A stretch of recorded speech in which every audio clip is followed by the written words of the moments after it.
I have a couple of just little brief announcements, but I would not go without letting Michelle come up for a few minutes. She's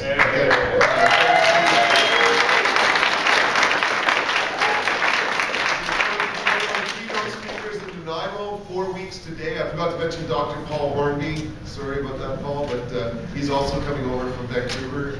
4 weeks today in Nanaimo for the Vancouver Island University's first Cannabis. And Michelle was here to speak last year, but she's made the effort to come over and skip the hockey game and all that. I made one of those bucket lists last year. A friend of mine told me I needed to do that, and the top thing that I said was, I'm going to give as many booby hugs as I possibly can until the day I die, to everyone, all right? And the reason being, you can feel each other's soul. We keep forgetting. Cannabis is about compassion, and we're supposed to be role models. And I'm so honored to be here today in front of all of you, and I'm honored to be a friend of Ted's, and to hear Tony speak, and see Kirk, and see a lot of wonderful people I haven't seen in a long time. It's very important that we get involved with our community. It's very important that we be role models as cannabis consumers, whether you're a recreational user or a medicinal user. I believe in them both because they parallel each other. A lot of people now who have been recreational users for years are now medicinal users. They're finding that it's helping them with their anxiety, their Crohn's disease, or their depression, whatever the case is. But we need to be responsible. Do you all know your neighbors? Put a show of hands. I mean, this is the island, so most people do know their neighbors. And that's great, that's wonderful. But where I am in the suburbs, no one seems to be talking to each other in Maple Ridge. No one's smiling at each other, and no one's helping each other. And it's important that we do that. It's important that we reach out. I made sure when Jeff and I moved to this wonderful little place called Maple Ridge that we introduced ourselves to all our neighbors. And they know who I am. And they do know I have a legal grow op in my community. The mayor knows who I am, the post office workers, the grocery workers. Because even the UPS guy. Exactly. When a UPS guy asks you for grow advice, when your husband answers the door, oh my God, you made headway. But as a legal producer, I have a lot to worry about. I don't want the fumes going on. I love the smell of cannabis, so yeah, all of us do, right? But a lot of my neighbors don't. And it's not necessary for me to subject them to that. So I always ask them, hey, do you smell anything? Is everything okay? I'm harvesting right now. And whatever we can do, okay, to eliminate the propaganda that goes along with being a legal producer. Because yes, Kirk is very right. We are being lumped in with the illegal producers. That's why we need to become legal. It's vitally important. I've got so many illegal producers coming to me in the gym that I go to all the time. They see the shirt and the pot leaf. They recognize my face after a while and say, hey, can you help me find a patient? And that's fantastic. It is now being, you're put in a situation now where a lot of these illegal producers who do produce fantastic marijuana can do it legally and help somebody. Help a patient with cancer. Help a patient with arthritis, whatever the case is. There was an article a week ago about the seniors now all over the US are getting into the medicinal. Thank goodness. We need our parents to focus on getting off of the pharmaceuticals. My mother has macular degeneration. She's going blind. She loves to read, and this is killing me. She just retired. And, I'm not allowed to provide her with medicine that I grow that could potentially stop the blindness from happening. Breaks my heart, okay? Breaks my heart. Because it would be illegal for me to provide her with this wonderful oil my husband now has produced to maybe cure me of the cancer that I have. Why? Why? I don't want to see her go blind, okay? I don't want to see myself die either. And that's why I'm very fortunate to have my soulmate, the man that I adore and love, my hero, help me grow and give me an education about what it's like to be American and be in an oppressed society, to be constantly raided and constantly have a police car behind you every time you turn around. We don't have that in Canada. We don't. We're so lucky in this country. But yet we're so far behind. Why is it that America now has 14 states with hundreds and hundreds of thousands of card-carrying users. What's wrong with us? Why aren't we standing up for ourselves in Canada? Why are we like a herd of cows? Why aren't we not going out there like the Americans are and fighting for the right for their medicine?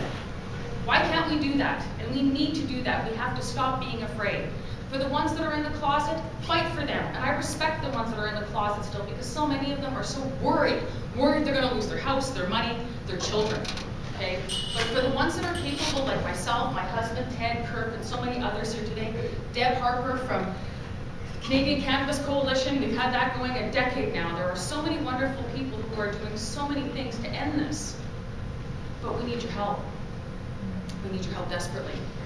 And I will fight to the death to end cannabis prohibition. That is my mission in life. In the past year, 2 years, I don't know how this could have possibly happened. Look how great I look, okay? Rainey, I'm going to be, 39 in June. Well, you can't even tell. None of you can tell this. Besides having Crohn's disease and a huge scar down my stomach and a lot of painful surgeries, I have had a radical neck dissection. I had my neck split open and all the lymph nodes taken out last year. I had my back sliced in half, and now I've been pulled right in, so it just makes my boobs that much bigger than they already were. I've got a back lift, as I call it, for free. I have a ½ inch lost on this side of my torso, okay, no word of lie, and I'm a ¼ inch down. It's because I have stage 3 melanoma cancers. Stage 3 melanoma cancer is not superficial, where it's just a little mole. And you heard John McCain, you know that guy who was running for presidency, had all these little marks on his face from having removals of moles. I have internal melanoma, where it's affected my lymph nodes. And now, a week ago, for some, pardon me, fucked up reason, they told me I have another lymph node that's cancerous and I have to have more surgery. So I said, okay, fine. I'm this healthy. I do a cardio workout every single day for an hour, 7 days a week. I take 13 vitamins. I'm ingesting the oil. I work full-time, I volunteer full-time, and I'm going to live. I'm going to become Prime Minister of this country. Yeah.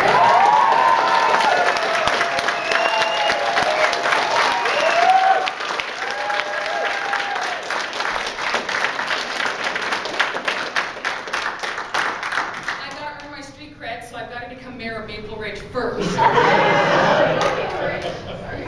But the focus should not just be on marijuana, everyone. We need to be social activists as well. We need to show that, yes, cannabis is about compassion. So, what do we do? What should we do? We should oppose Bill C-15, of course. It's mandatory minimum sentences in this country. It's going to take us down a horrible road. So I've offered to everybody a free shirt and a free Treating Yourself magazine if you write a letter opposing Bill C-15 to Nicholson. I've been doing this for a few months now. Also, another part of social activism. My small town of Maple Ridge, well, not that small, about 80,000 people, has a miniature downtown east side. We've been infiltrated. And I'm sad by this because 4 years ago when my husband and I purchased a 30-year mortgage, all of a sudden now in the past 2 years we've had prostitutes. I'm not talking about, high-end prostitutes downtown at Brandy's supplying to the Olympic vendors these 8 weeks. I'm talking about women, yes. And they got a 30% increase at Brandy's, by the way, during this whole thing as you're laughing. But my prostitutes are dirty, they're filthy, they're drug addicted, they've been abandoned, they're on welfare, but welfare's not supplying enough money for their children, so they have to go on the street. And no one's doing anything about it. Every day that I walk up my street to go to the market or go to the gym or the post office to send my shirts out or whatever the case is, I run into Johns that are leering. I run into sick women who need help.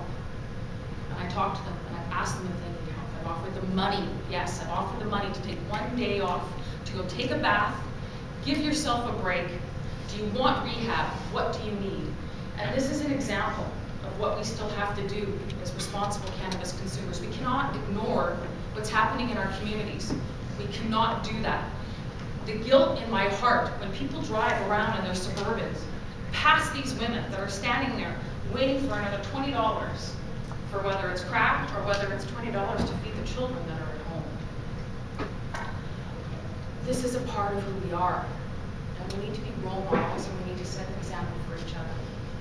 Like I said, I am going to fight to the death to end cannabis prohibition, but I'm also going to fight to the death to save our country.